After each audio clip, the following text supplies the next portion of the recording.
Today's curriculum is all about the corporate witch wound. We are diving into that deep ancestral epigenetic fear of being too much or taking up too much space, especially in the boardroom. We're going to talk about breaking the people pleasing cycle and learning how to honor your boundaries without resentment. To share how this wound shows up in our daily lives, I'm joined by event planner and law of attraction expert Callie and project manager and spiritually led adventurer Michele. If you are ready to stop shrinking to make others comfortable and want to step fully into your intuitive power, check out the Navigator tier of the Soul Alignment Collective. The waitlist is officially open in the show notes. Let's dive in. Welcome to Soul Signals. I'm your host, Melissa Kincaid, evidential psychic medium, joined by my co-hosts Callie and Michele. No fluff, no filters, just real conversations about intuition, grief, and finally becoming who you're meant to be. Everybody, welcome to Soul Signals. We are so happy to have you here. I am your host, Melissa Kincaid, an evidential medium who is in these mean streets of Seattle, working at a very large tech company and weaving through life not only my linear, logical thinking brain, but also my spiritual, heart-centered self. And I am joined with my wonderful co-hosts, Callie and Michele. That's Michele with one L, by the way. No Hell in my name. I just want to remind everybody. Okay. Yeah. Okay. One L. And I have two L's. And everybody always thinks that there's just one L in Callie. So okay, fun fact. Fun everybody fact, thinks there's two L's in Melissa and there's one L. Oh. Yeah. M-E-L-I-S-A. And they do M-E-L-L-I-S-A. I'm like, that's Melissa. Melissa. Not get Mel. Reddit. Mel Get it right. Issa. Yeah. Melissa. Anyway, Mel Issa. Aaron. I will tell you. So the topic today, we're going to be talking about the witch wound. And we'll talk about what that looks like. But I will tell you, just even having that conversation, I think expresses a bit of a witch wound in all of us of like, see me, see who I am. Yeah. So I really want to talk to you all about the witch wound. This is a concept that came up and surprised me because I had never heard this phrase before. And so we're going to be talking about this because sociologists refer to the likability penalty for women in leadership. And we're going to talk about our work how this shows up. As men become more successful, they are more liked. As women become more successful, they are less liked. And this is something I have definitely seen in my corporate world, that there's been a lot of unwinding of what that looks like. I remember I told somebody once, a VP, female VP lead that I was talking to, and I said, well, I'm just really bossy. And she said, Melissa, no man would ever describe himself as bossy. He would just say that he's a strong leader. And I was like, good God. It made me sit back, and I was like, pause. I stopped. Ooh. I was like, because bossy to us means bitchy. Yeah, you're right. Right. And what if that just it's the difference between saying I'm aggressive versus assertive. Why do we say that we're aggressive? Men are assertive, right? Why can't women be assertive? Why are we automatically aggressive? And so I want to talk about the term witch wound, which I had never heard of before. And I don't think either of you have heard the term witch wound, right? And so it is an epigenetic ancestral trauma encoded into the female nervous system from centuries of persecution.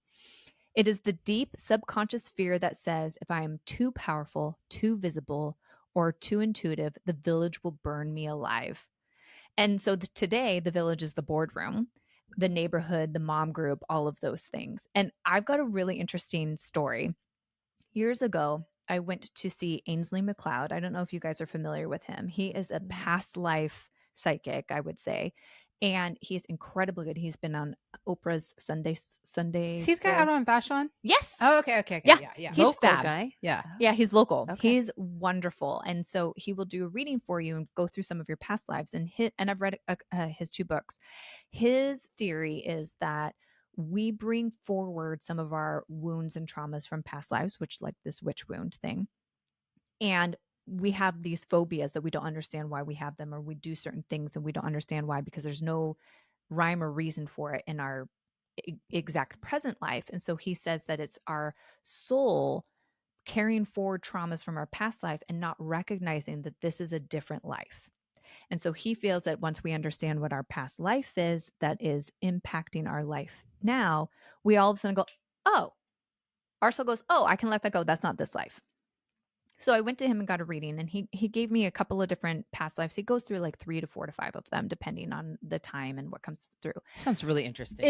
I think I need to do this. Me too. I 100% would recommend. And Okay. it's different because past life regressions are a hypnosis thing where you go through your own I've past done life. that. Here's what I will say about that. I think that those ones are less powerful because we tend to doubt it the minute we come out. At least I do. I go, I probably just made that up. Who's to say that that was like a real past life, blah, blah, blah. And so I tend to like dismiss them. Ainsley is the one who's telling you what the past life is. And if it resonates with what is showing up in your life now, that to me was more powerful. Not to say that past life regressions aren't great and useful. Yeah. And I would love to I have a story about that. Yeah. Let's talk about that. Let me do my story. Let me do my story first. Quit story hijacking, man. Shut up. No, it's good. It's good. So the story went that back in, I believe I was a midwife in England, and and women were all the midwives, right, back in the day. And men were starting to really kind of come up as doctors, but they were really the surgeons. And there was a patient that I was working with that I was trying to tell these doctors that they didn't, just like every nurse that it lives now telling the doctor, you don't know what the hell you're talking about. I was like, you don't know what the hell you're talking about. Those doctors accused me of being a witch, ran me out of England. I moved to Amsterdam. I could not get into being a midwife there. So I became a prostitute. Woo! Wow. Became a prostitute, got syphilis, and died. Oh. And so that's unfortunate. That is unfortunate. But if you think about that, that wound lives with me, that I am incredibly introverted. I used to never say what it is that I felt about things. I kept it to myself because I was really afraid that people weren't going to like me. And that's that past life witch wound, right? I was actually accused of being a witch. That is in my epigenetics and my DNA and my past life and all of those things. And so that's how that kind of shows up. So I thought that was, when I read that, I was like, oh, I have a great story to tell. That is a great story. Yeah. Yeah. And so there was a couple other past lives that we could potentially talk about as a man, and another one, blah, blah, blah. But I thought that was really interesting to be able to talk about today. What's your story, Callie? What's your past life regression? She's so choked up over there. Yeah. I'm so choked up about this. Okay. So past life regression, had one done with this guy named Charlie, and he doesn't do it anymore. And I keep telling him, Charlie, come back. Anyway, haven't done it. But again, hypnosis, done the whole thing. And I was in a cave in the ocean, like not in the ocean, but like on the ocean, on the beach, whatever. And I was like essentially living in this cave as whatever. Came out of it. Okay. I was like, okay, great. I was probably a Native woman. You are a Native woman. I actually am, but like, okay, let's just like set the stage. You are Native in this life. Yes, in this life. Okay, probably that too. Okay. Of course, this is going to happen now. Fast forward 6 months. So I'm visually seeing myself looking out of the cave, at the ocean. 6 months later, I'm at Cannon Beach at Hug Point. I'm in the same fucking cave looking out at the ocean. The same thing. That's crazy. Bananas. Well, I think that's really interesting. Yeah. It's a nod to past life regression work. And I really encourage people to do that because it's fascinating how it shows up. Michele, I'm curious from you, like, what has the witch wound shown up, or how has it shown up for you in work or life? Well, I feel like I missed the boat because I haven't done any past life regression work. You're going to have to now. Now I'm super curious, and I'm going to reach out to the Ainsley. Yeah, he's amazing. He sounds great. Amazing. And can we see do what a happens. group read? Let's do a group read. Oh, yeah, maybe. God. Like for me, the witch wound has definitely shown up just throughout my life. I mean, for the listeners, I'm an athlete. I've been an athlete since I was 6 years old. Like there's never been a time in my life where I have not been competing. As an older lady now, I lift heavy shit. Like I can deadlift 300 pounds. I can back squat 300 pounds. Like I'm strong. And so in the way of in my and my demeanor and how I handle myself, feedback I've gotten my whole life is, you scare me. I was scared of you. I was scared to talk to you. You can walk into a room and own it. And me being completely oblivious to that vibe.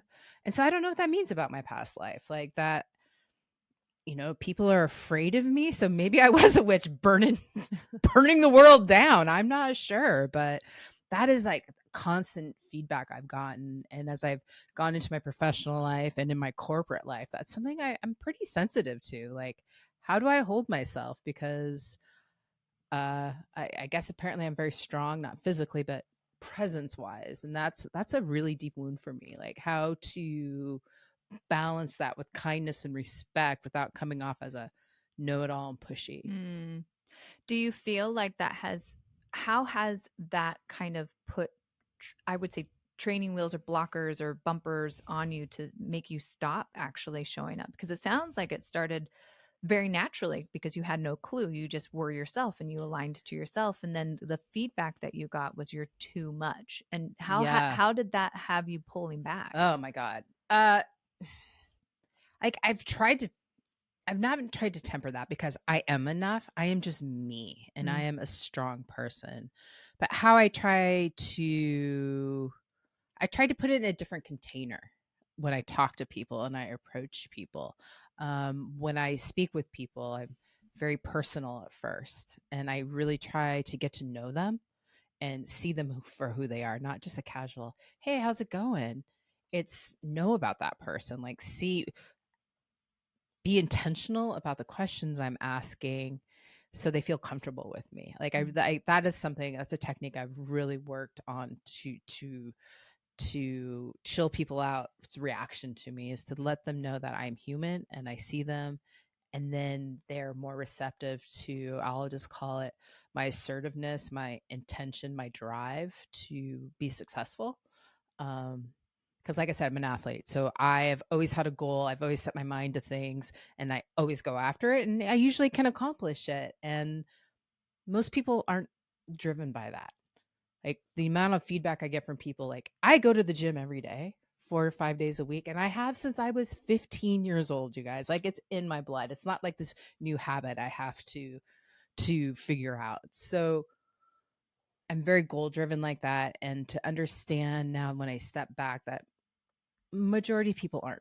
They just react to life versus being intentional in the actions and the things that they want to accomplish. Yeah. And I think that for me, what your story illustrates for me is you just sit in alignment with yourself, but you recognize that people approach you a certain way, probably from their witch wounds.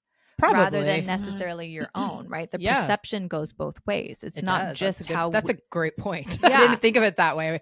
I'm always like, because, recovered people pleaser, like wanting to take care of people. As much as I'm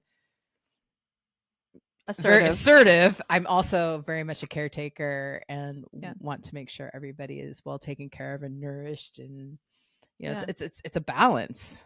And so I think one of the things to think about is with these witch wounds, you don't want to take on other people's opinions about you because it's coming through a filter of their own wounding, their own traumas, whether it's past life or current life, because we have a lot of current life traumas too. It's not just past life. That's real. Right? That's real. And I do want to talk a little bit about how this shows up in the corporate world, because I think that for women, like I mentioned, we tend to be, the more successful we are, the less liked we are. And one of the ways that it comes up for me is this feeling of being too woo-woo or too much intuition, because I've mentioned before that you're always taught you got to leave your emotions at the door. And people get uncomfortable with other people's emotions all of the time. And intuition is a thing that is not celebrated as a data point. And the way that shows up is, for at least an example that I can give, is interviewing at the company that I work for.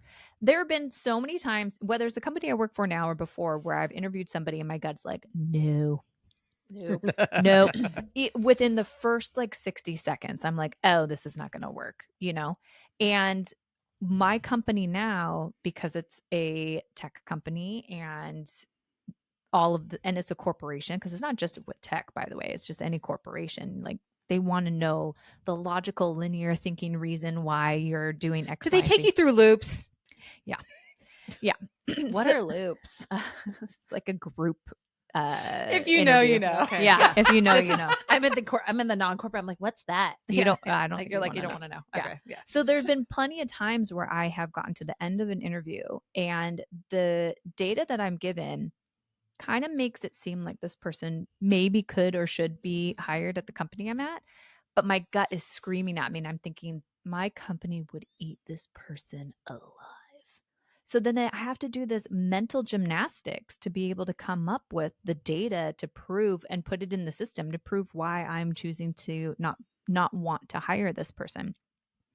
And I just wish that we could just say, my gut is telling me this is a bad choice. Now, I think I've gotten to a point where I've gained a lot of trust and respect that I can actually say that now, which has been incredibly helpful. But I have to say, my gut says no, and this is why. This is why. And this is why. And there have been a couple of times. There's one time that my gut was screaming, do not hire this person. But the other people that had interviewed them were like, no, I think that he's got what it takes to be here. It's worth the risk. And I said, I don't have the data to show you guys that we shouldn't be hiring this person. So let's go ahead. We literally got rid of him within 45 days of hiring him.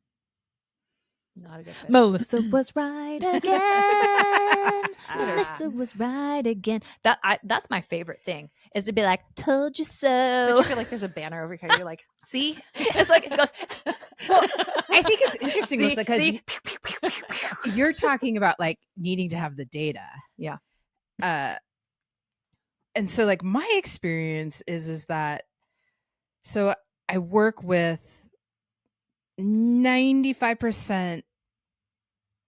I don't want to man bash, but men, and I get along well with men, and I can bro it out. I have that ability in my life, but I'm very feminine, very female. The interesting thing, like, I've had to do is, because I have these intuitions, like XYZ problem, I'm like, well, I know exactly how to solve that, and I'll make a statement, and they'll be like, I don't know, we can look at it this way, and I'm just like, okay, you guys, I'll let you guys do that. Logic your way out of that. Logic your way out of it. And instead of sharing my ideas now, I just go, I find the data. I have to go and find the data, create the data, put things in motion to get the data. And then I'm like, okay, here's the plan. This is how we're going to solve it. Yep. Even though I already know that is going to happen. Yeah. But something cool happened at my company in corporate America.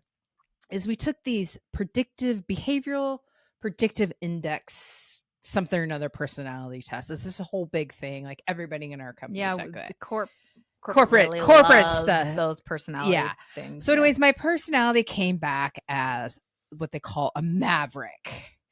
And fancy. And well, it's kind of fun, jets and that has a picture of Top Gun on it. I was going to say, kinds of cool stuff. It's very Top Gun. Yeah. But the cool thing is one of the number one primary thing it measures is intuition. Oh. And so on the whole scale, my intuition is like almost all the way off the chart on how I present myself, how I process things.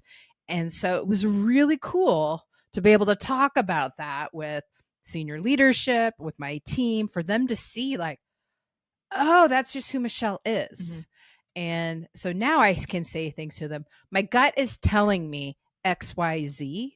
And because I now have, I have 3 years of experience with this team, and that they're like, okay, like, cool. That has really helped. It's giving me that foundation to heal a little bit and to be me, and not have to feel like I have to hold back who I am or be too much by just saying, no, guys, just listen. No, we don't have to go through all this. Just trust me. This is the answer. Yeah.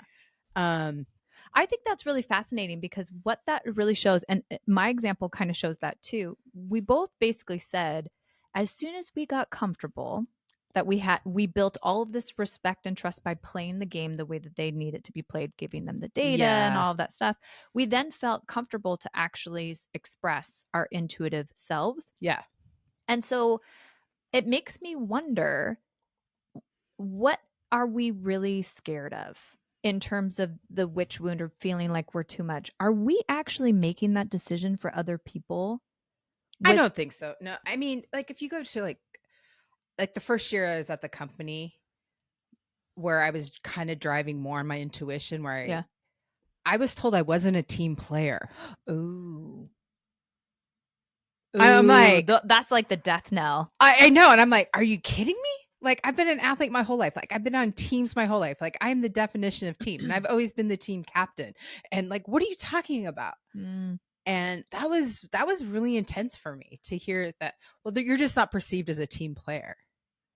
Dude, and I was just like, fuck off. Come on. Well, here's the fascinating part, is that you were not viewed as a team player because you're a maverick, right? You didn't play by the rules. You came in as a leader instead of as a subordinate when you first started. But now they want you to be a leader because you've built that trust and respect with them. That's an interesting. Yeah. The person who said that you weren't a team leader or not a team player, are they not with the company anymore?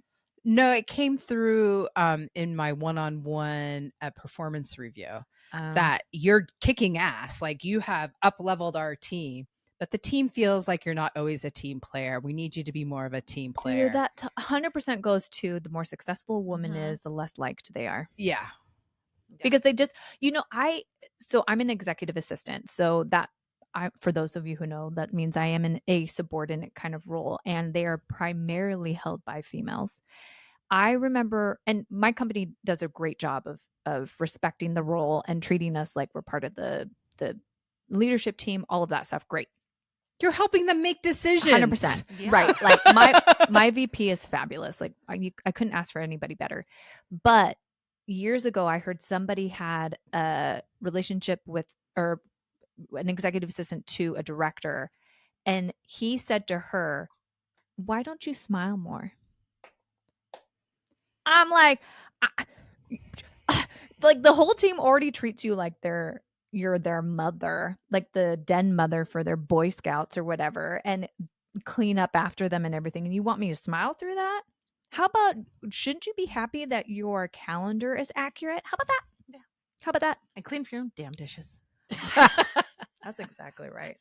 So I could talk about the corporate stuff and how that shows up all day long. I'm curious from your perspective, Callie, because you haven't worked in corporate for a really long time. You're an entrepreneur. Barely.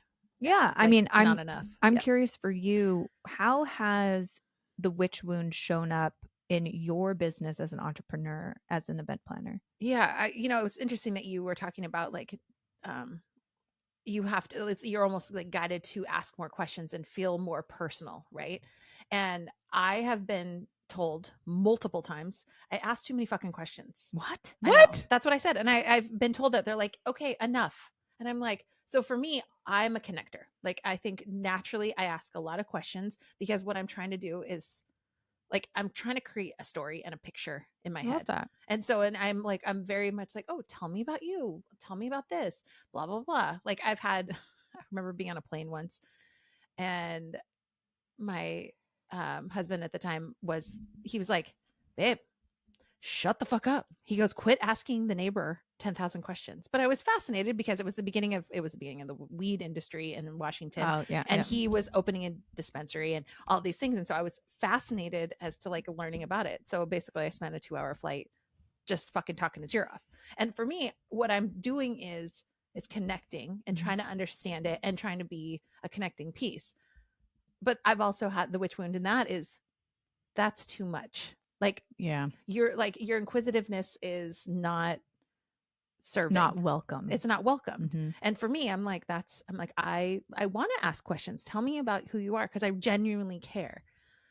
So I'm sure he was perfectly happy to answer your questions, because he was more than likely excited about being an entrepreneur. Look, being an entrepreneur is the most lonely thing on the planet all day Amen. long. 100%. Yeah, So By like, yourself. I Yeah. go work at Starbucks just so I can have coworkers. yeah. Yeah. Well, and I'm sure like you know how Yeah. hard it is. Yeah. And so that makes it even more fascinating for you. So So it's an shut up, right. Thank you. husband. Right. Yeah. But you know, it was just an interesting, but it wasn't just like, it wasn't just him. It's like, Yeah. I've had friends or I've had people, and I had a coach, Jeanette, and I don't remember, she had this one thing. She goes, just tell people you like that about yourself. And I was like, fuck yeah, I do. Yeah. I go, you know, when somebody has something negative to say, I remember being in line at the border, and I was making small talk with the border agent, and like who I was with was like, dude, shut the fuck up. Like, quit asking so many. I'm like, they're a person. Mhm. And if they didn't want to answer the questions, they won't answer the questions. Like, if they need to be all stern and stuff. And I left and I was like, well, I don't really care. I was like, I like that about me. I was like, Good you know for what? you. At the end of the day, I was like, Yeah. whatever. Well, you know, here's And this is a woman saying it to me. And I was irritated. I was like, at the time, well, I'm like, because she has a big witch wound. That's the problem. probably. Right. Remember, think about the perception of other people. Don't take on 100%. that. Yeah. You know what I find really interesting is when I am doing mediumship and I'm bringing through somebody, the most warm, wonderful, joyful personality that comes through, I will often be made aware of that they never met a stranger, that they would talk the ear off of the person in the grocery line. And the person is sitting in front of me is like, I loved that the most about the person. Right. Yeah. So don't Yeah. No, ever, I'm like, don't I'm gonna stop ever. it. But it's an interesting like thing that like that aggressiveness is also like not wanted, or like kind of having a stoic, maybe like not quote unquote welcoming thing. And then also being essentially too welcoming can also be a somewhat of a detriment in a way. And like, even like, I guess we're talking about woo woo, and regardless, like I won't talk about like my spiritual practices amongst business. No, like I won't bring I it don't up. either. Like I don't bring it up. And it's not that I care, you know what I mean? And like I just recently, I have a lot of crystals because I love myself some rocks. And I had a friend come over and we were working on some business stuff. And he's like, I didn't know you were into all this stuff. Cause like at my house, I'm like, there's my whole crystals, and here's my whole like, I don't even know, like my little section of like my sage and, you know, Your all altar. my altar. Thank you. It was like my Yeah. altar. And he's like, what's this all about? And I was like, oh yeah, kind of into that. But then, you know, and then being in the industry that I'm in, people don't, you know, there's a marketing plan, right? Like there's a very like, okay, you do this, do this, do this, do this. And I've never followed that. I've always just followed. I'm like, okay, great. Well, what am I going to do today? Okay, let's go talk to that venue owner, and then let's go do this. And it's like, I've been driven by like intuition to do those things. And like, I think we said in the last one, I'm like law of attraction. I'm always like, what feels good? Okay, follow that. And like, there's the whole, I think Abraham has that whole thing was Abraham Hicks goes down, and he's like, go down river. Yes, go with the flow, Go with man. the flow. Like, don't paddle upriver. Don't paddle upriver. So I've always just was like, okay. So I've had the ability to do that as an entrepreneur because I have nobody telling you otherwise. Nobody telling me otherwise. Yeah. Good and bad, regardless. Totally. But you know, being too much sometimes, like, you know, I mean, sometimes I'm like known as like a helicopter mom. You know, there's my too much like for those kind of things. And sometimes I have pushback in my own like personal life. My son, you know, he's just like, the other day he's like, God, Mom, just let me, I'm getting dressed, I'm getting ready. I'm like, you have to be out of the house in like 5 minutes, bro.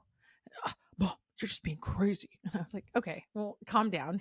I think that's most teenagers, regardless of being a helicopter mom, but teenagers still, for sure. But still, like, you're just like, and then sometimes it's like, I'm like, come here, puppy, and then give him a smooch and a hug and like over the top and stop, you know, like even those a little, I mean, I would hardly call it a witch wound, but still, like, it prevents you from being who you are in that moment because essentially you're being blocked.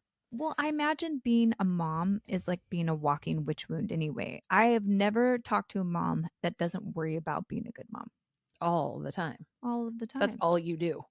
You're like, is that a choice? What choice am I making? I know. Yeah. We don't have kids. We're Michele not. and I I'm don't not. No have kids. No kids. I do worry about being a good dog mom, though. See, that's hopefully that's not dismissive, but no, I worry are you about kidding? that. Yeah, because you care for something that's not yours, or that's not.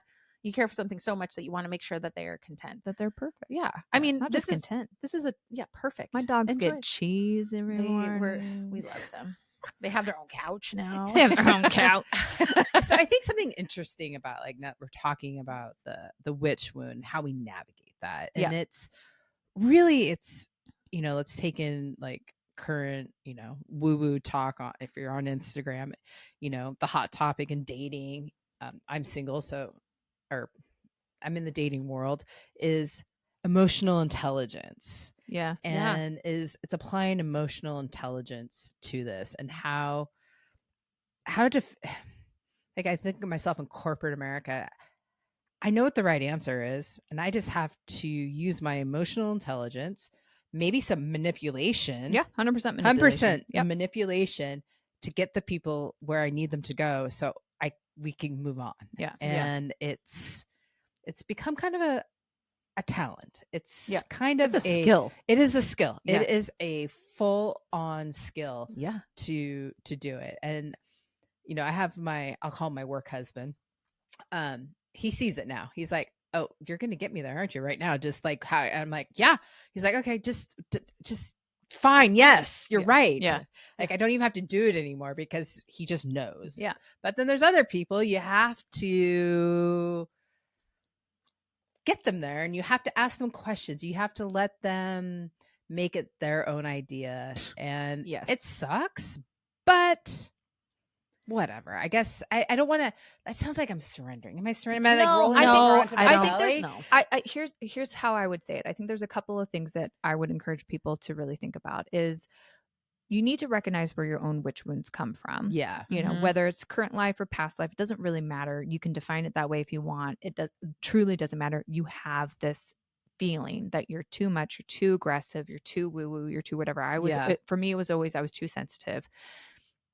And you have to recognize how that shows up, and you have to accept that. One of the things that I had to work through that I think is a witch wound is because stepping into my leadership meant that I had to be less nice, whatever that meant. And I really struggled with that. I struggled with the difference between what's nice and kind.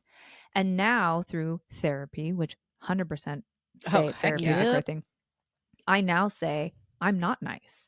I am not a nice person, but I am an incredibly kind person. And I actually like that. To your point, Callie, I like that about myself. Yeah. And so the first step is learning to accept who you are and your muchness, and be okay with that. Because if somebody's not okay with your muchness, that has zero to do with you, right, and has everything to do with them. And quite frankly, you showing up in alignment with yourself and allowing your muchness to be expressed in the way that it needs to gives that other person permission to do the same. So you're of service. Because I think the people who have the biggest witch wounds are the people pleasers, the codependents, the one that want to be of service, and are caretakers. Those are the ones that kind of get wrapped up about it. So the first thing is accept those things. The second thing is, once you accept it, you can actually start doing the things that Michelle's talking about, which is, okay, I know my intuition is right. What do I need to do to allow this other person to hear it? Because we can't just shove that shit in people's faces, because that's never going to work. They're not at that same place that you are. It is okay to bend with the energy in the room to allow them to be able to hear you and see you in the way that they can in that moment. And that is access it. That is not a capitulation. That is not being out of alignment. That is just it's reading the room. Yep. Yeah. Read the room, give them what they need. And then does that end up looking like manipulation? Maybe. Is that bad? As long as you don't use those powers for evil, I think it's fine. I do that every day in my job. Yeah. Like I always tell people all the time, I'm like, I was like, here's the grand plan for your event, your wedding. Okay, great. We're going to get there, but we're going to do it in the most logical way possible. That, like, for me as a professional, like, I see it, I know exactly how to get there. I know those things. I'm going to let you talk all around it. And then I'm going to be in the background connecting all the dots to make it happen. Yeah, that's right. Yeah. So I think one thing that's interesting is I like what you said, Melissa, about I'm not nice, but I'm kind. And that has really showed up for me in corporate America. Like in my job, they're like, oh God, here she comes. Like, she's coming after us. She needs a date. She needs to know what's happening. But at the same time now, like my boss who said, people don't think you're a team player. Now it's the team knows that you care so much about the people. Like the people are your number one concern. You need the work done, but you're asking the people, what do you need from me to be able to get the work done the way I need you to? Let me help you get what you need. If you don't have what you need, I will go find it. I will go talk to your boss. I will talk to your manager. I will do whatever needs to happen for you to be successful to get us to our goal. And so the dynamic has changed. And so I think that's a kind of a trade-off, like, not nice, but kind is huge. And I love that. And I like that about myself too. Yeah. And I think that's really important to be able to have that dialogue and to say it out loud and to say it out loud. And as an entrepreneur in a small space where you're the one doing it, it's hard and lonely, I imagine. So, but also giving yourself the ability to just be like, yeah, okay, this is me. Like, and sometimes like, we're also put under that, like, no, you're like, don't do it like that. Don't say it like that. Don't come off like that. And I had somebody be like, you're on the muscle. What does that mean? What is that? Yeah. Thank you. That's what I said the first time. It means that you're aggressive in wanting something that you want. And like, you're just being like, you're in the muscle. Like, so rather than being submissive, you're being aggressive in that. And I, like for years, I was always like, what is that? I don't understand. Like, why is that wrong? Like, what part of that is wrong? Yeah. Like, what, and like, I found out, I'm like, some people don't, like that doesn't like it doesn't resonate with them, and so they need somebody more submissive in their life to give. And so like I watched that turn people off, and I'm watching it, and again, corporate America, I can and more, and then typically like, how do you navigate this? And I work in like a lot of my corporate is also very driven by a very masculine driven industry. And I have like manipulated. I hate that word manipulate, but I know like, it sounds it evil, but it's horrible. not. No. Come up with a different. I was just thinking when you're saying aggressive, what we talked about, and I've said this before. Use a different word. Right. It's not aggressive. It's assertive. No, it's assertive. Right. And so I think maybe manipulation is not the right word. Maybe it No. literally is understanding energetically what that person needs for you to say in the way that you need to say it so they can hear you. I mean, somebody told me years and years ago that they think that I am multilingual. I'm like, I only speak English and a little bit of Igpe Attenley. Yeah. Okay. Ooh, pig Latin. What are you talking about? And she said, you change your demeanor and how you say things to fit the person that's in front of you. That's not manipulation. That is just relating. It's relationship. I mean, that's leadership 101. Read the room. Know your audience. Right. Know your So audience. sorry for interrupting. No, you're but fine. You meant you're with these very male dominated. And so you have to almost like, I serve tables for so many years. Like sometimes I flirt, sometimes I don't flirt. And it's horrible. Like, and sometimes I'm like, did I just do that? God. I was like, and I roll my eyes at myself because I'm like, but you know what? Did I get all those boxes moved into the elevator? Sure did. And like, I gotta tell you, like, I didn't have to do it, but it worked like in the same way that like that same person was like, didn't like my aggressive approach. But when I was like, hey, do you have a minute? Like, would you mind like helping me with this? They were like, oh my gosh, of course. Like, blah. And then I had all that. That's what I was just going to ask. Because does that get in the way, this witch wound? Does it get in the way of asking for help? Oh, yeah. Does this witch wound make us these? Because I've been accused of being, I've heard this in my past. You don't need me. You're so independent. You can take care of everything yourself. What purpose do I have in your life? And I'm like, that sounds like a you problem. Pretty much. Yeah. But when I look at other women in my life who are very independent, very strong, they never ask for help. And like about 15, 20 years ago, thanks to therapy, I started to learn how to ask for help. Just to say, I don't want to do this by myself. I don't want to do this by myself. Who does? And to ask for help. Yeah. And to not bear that burden, to not carry this wound of not needing to express myself, but to ask. Right. And I was just curious, like how that showed up for you. I mean, well, that's interesting that you said that because, like, for so much of my life, again, raised with a single mom, I was very assertive as to like what I could get done, and I didn't need help, right?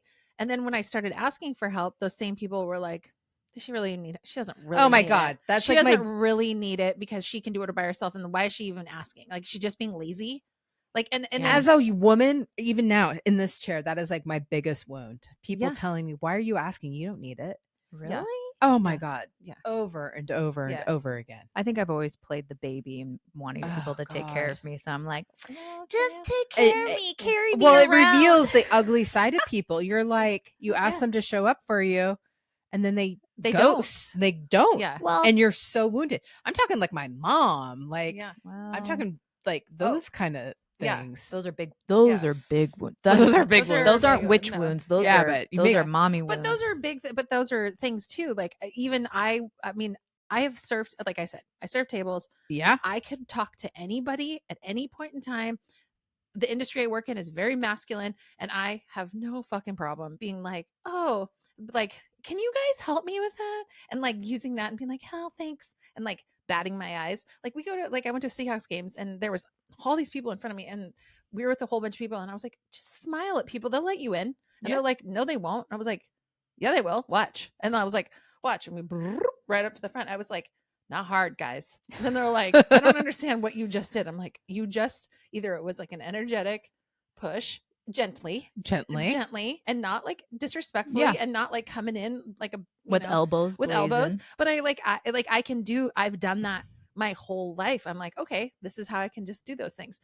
But like if you ask aggressively when you're like either in the moment of like stress or these things, at least in my experience, it comes off as like you're being demanding, you're being too aggressive, like you're expecting me to do this.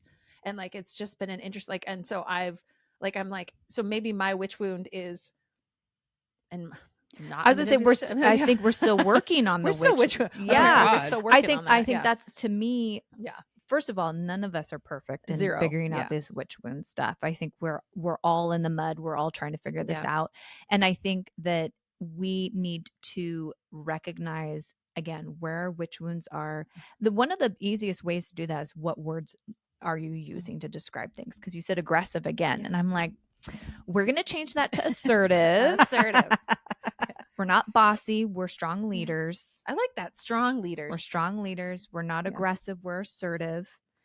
And honestly, I think in a lot of ways, we have to just not care about being liked or not. Pretty much. Yeah. You just have to be yourself, because guess what? Being yourself means people are going to like you. I thought that leaning into my kindness and letting go of this need to be nice, I was going to lose a whole bunch of people. Nope. No, I have people loving me more, respecting me more, trusting me more. I had somebody tell me that I'm paraphrasing, and this is actually a little hard for me to accept and embrace, but she said, Melissa, people listen to you when you talk. They do. Yeah. And so I was like, oh shit, really? And the, introverted part of me is like, no, don't look at me. But that's the witch wound, right? Mm-hmm. So it's accepting who you are. The more you accept, the less pokey your energy is, right? So if you try to barrel your way through this witch wound and be like, no, Melissa, Michele, and Callie said, I'm not aggressive, I'm assertive, but you do it from a place of being really not confident, your energy is going to have thorns all over it, and you're gonna visualize that happening. Yeah, it happens all the hate time. that. So you have to do the work, do the inner work to accept that you are kind, not nice. And I promise you would rather have somebody be kind than nice every day. Nice is Southern. Oh, what is it they say? Bless your heart. Bless your heart. Bless your heart. That's nice. Kind is, I didn't really appreciate what you did there, but I know that you had different intentions. I want to give you the opportunity to tell me what it is that you were trying to do there. Right. That's kind. Kind. Right. You're calling them out on their shit. Yeah. But you're not. But you're giving them. You're not judging, and you're giving them opportunity to. Yeah. Sometimes we judge, though. To be fair, but that's I a never whole judge. nother. That brings up the whole conversation of what repair looks like. Yeah. That's a conversation about, I feel like, repair. Yeah. How do we let people repair? Yeah. So to kind of wrap this topic up for today, which we can have a multiple series about this, is witch wounds are real. Yep. You are not too much. Being in alignment with your muchness is how you heal the wounds that live within us. And know that the wounds are not just what happened in this life, they are what's happened in past life. And epigenetic trauma is real and it does live within you. I do have a little bit of, I'm not totally sure about the epigenetic trauma from 100% standpoint, but I do think it impacts. And to just recognize that, and the inner work is the most important thing to do when it comes to these things. And I would like to add to that closing is honor it. Yeah. Like every morning I light my candle and the first thing I say is good morning world. And to my ancestors who walk before me, please help me and provide me the guidance and the wisdom to walk through this day. Yeah. I love that. I mean, something along the lines. It changes every day, but to honor that spirit that walked before me of where I came from and all these things that they went through to get me to be me and who I am. Yeah, it's like allowing the lessons to teach you what you need to be taught that day. And not be resentful. Not be resentful. Don't reject it. It's all good things. Yeah. So thank you all so much for joining us today. We are so grateful that you spent some time with us and talking about witch wounds. If you have comments or questions about today's topic, please put comments in the Spotify, Apple Podcast, YouTube, wherever it is that you're listening to us from. And we would love to interact with you. And we will see you next time. Bye, y'all. That's the signal for today. If it landed, subscribe and share to keep the frequency high. Vision, vibration, voice.